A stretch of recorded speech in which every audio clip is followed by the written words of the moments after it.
बिस्मिल्लाहिर्रहमानिर्रहीम। अस्सलाम वालेकुम। पाकिस्तान आपके हाथ में है।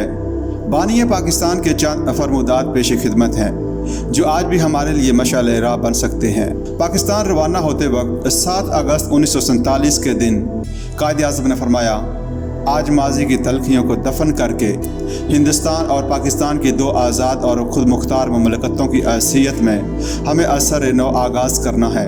हिंदुस्तान की पुरअमन खुशहाली की दुआओं और नेक तमन्नाओं के साथ अलविदा। 11 अगस्त 1947 को मजलिस दस्तूर साज में कहा, मेरे ख्याल में हिंदू मुस्लिम मसला का तकसीम के अलावा और कोई हल था ही नहीं।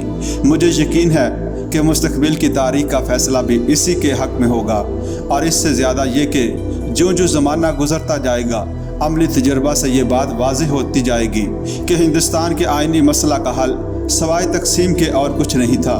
मुत्तहिदा हिंदुस्तान का तख़ील हरगिज़ काबिल अमल ना होता और मेरी राय में वो हमें ज़बरदस्त तबाही की तरफ ले जाता। पैगाम ईद 18 अगस्त 1947।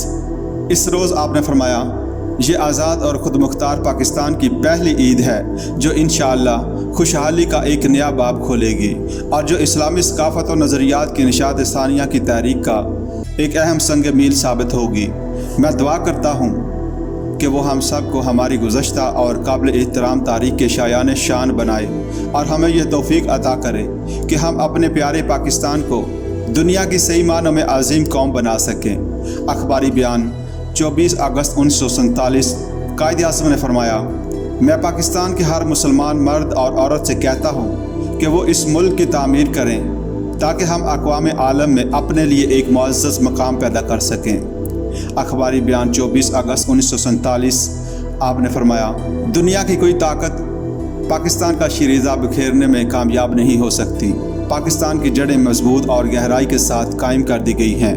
मैं खुदा से दुआ करता हूँ कि तूने ही ये आज़ाद खुद मुख्तार सल्तनत हमें अता की है। तू ही यहाँ के बशिंदों को मसाइब व आलाम बर्दाश्त करने की हिम्मत दे और सब्र व इस्तिक़लाल अता फरमा और इन्हें सलाहियत भी दे कि हर किस्म के इश्ताल के बावजूद पाकिस्तान की खातिर इसके अमन व अमान को बरकरार रखने में कामयाब रहें। पैगाम ईद उल ज़ुहा 24 अक्टूबर 1947। आपने कहा, हम जितनी ज़्यादा तकलीफ़ें सहना और कुर्बानियाँ देना सीखेंगे इतना ही ज़्यादा पाकीज़ा, खालिस और मजबूत कौम की हैसियत से उभरेंगे, जैसे सोना आग में तप कर कुंदन बन जाता है।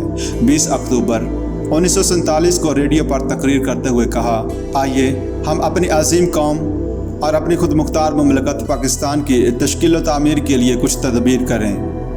अब ये हर मुसलमान मर्द और औरत के लिए सुनहरी मौका है और इसकी खुशकिस्मती भी है कि वो अपने हिस्से का भरपूर और मुकम्मल किरदार अदा करे, बड़ी से बड़ी कुर्बानियाँ दे और पाकिस्तानी कौम और मुल्क को दुनिया की अजीम तरीन कौम बनाने के लिए मुसलसल अनथक शबाना रोज़ मेहनत करे। अब पाकिस्तान इसकी इलाज और तरक्की आपके हाथ में है। बिलाशुबा हम में बेपनाह सलाहियतें मौजूद हैं।